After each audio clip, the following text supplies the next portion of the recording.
জায়গায় দাঁড়াতো না। আজকে রমনা কালী মন্দিরে যান, বয়সচন্দ্র রায় ছাড়াই ঢাকা শহরে সারা বাংলাদেশের প্রতিটি মানুষ।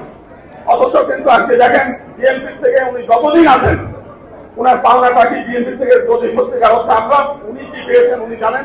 বাংলাদেশের হিন্দু সম্প্রদায় মনে করেন উনি কিছুই পান নাই। তো এত ত্যাগ প্রতিজ্ঞার পরে উনি কিন্তু এই দল ছেড়ে যান নাই, এই দলকে সংগঠিত করেছেন।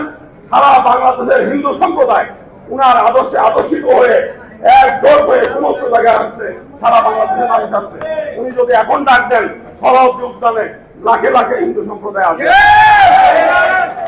আজকে আমরা দেখতে পাচ্ছি আমাদের অপর্ণা রায় দিদি এইখানে একটা মন্দির করেছিল খিলগাঁয়, রেলওয়ের জায়গা, দিদিরা উদ্বোধন করে আসছে।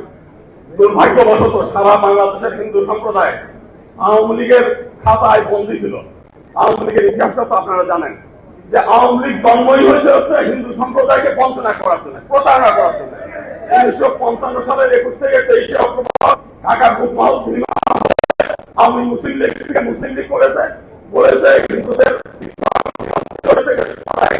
যৌথ নির্বাচন আনলে হিন্দু সম্প্রদায় পার্লামেন্টে যেতে পারবে না। অতএব হিন্দু সম্প্রদায়কে একেবারে কণ্ঠসা করার ইচ্ছা নিয়ে উদ্দেশ্য নিয়ে আওয়ামী লীগের সৃষ্টি। অথচ হিন্দু সম্প্রদায় এরপরেও আওয়ামী লীগের খাতায় বন্দী থাকছে, কারণ কিছু লোককে সুযোগ সুবিধা দিয়ে হিন্দুদেরকে আওয়ামী লীগের খাতায় বন্দী রাখতে বাধ্য করেছে। আজকে কিন্তু আমরা দুর্ভাগ্যের বিষয়, এখনো আমরা দেখছি প্রধান উপদেষ্টার ওখানে যে মিটিং, ওই স্বৈরাচারের লোকগুলো নিয়ে ওইখানে তাদের ওইখানে বসে। কারণ বাংলাদেশের হিন্দু সম্প্রদায়ের নেতা আছে না, এই ফাঁসিবাদের বাইরে হাজার হাজার লাখ লাখ নেতা আছে। আজকে ডিসি অফিসে মিটিং হয়, আবার দেখি সেই স্বৈরাচারের ফাঁসিবাদদের নিয়ে বসে মিটিং হয়। কেন আজকে এখানে হিন্দু সম্প্রদায়ের নেতা আছে না? আজকে এখানে সিদ্ধান্ত নিতে হবে, ডিসি অফিসের যে মিটিং গুলো হবে ওই স্বৈরাচারদের বাদ দিতে হবে, সেখানে বাদ দিতে হবে। আমি দেখলাম এই বিএনপির মধ্যেও কয়েকজন লোক ঢুকে আছে, তারা এই ফাঁসিবাদদের এর মধ্যে বিএনপির মধ্যে এই সুযোগ সন্ধানে হিসেবে ঢোকায় দিতে চায়। আমার মধ্যে এর মধ্যে নাম না বলেই না, আমি দুঃখের সঙ্গে বলতে চাই বিজনকান্ত সরকার তার মধ্যে একজন। এই ভদ্রলোক আমরা দেখছি সারা বাংলাদেশের মানুষ দর্শক রায়কে শ্রদ্ধা করে, আর এই বিজনকান্তির জন্য হিন্দু সম্প্রদায় বিএনপি থেকে আরো তুলে যাচ্ছে। যদি বিএনপি থেকে আগামী দিনে সমস্ত বাংলাদেশের হিন্দু সম্প্রদায়কে এখানে আনতে হয়, তাহলে এই সমস্ত দুষ্ট চক্র যারা ফ্যাসিবাদকে আবার পুনর্বাসন করতে চায় এদেরকে আমরা সরাইতে হবে। আমি আমরা চাই না যে তাদেরকে সরিয়ে দেন, আমরা চাই না সারা বাংলাদেশের হিন্দু সম্প্রদায় এখানে আসুক, এটা আমরা চাই। কিন্তু তারা যেন এই বিএনপির মধ্যে থেকে হিন্দু সম্প্রদায় কেন দূরে সরায় না দেয়, সেইগুলো আমরা চাই।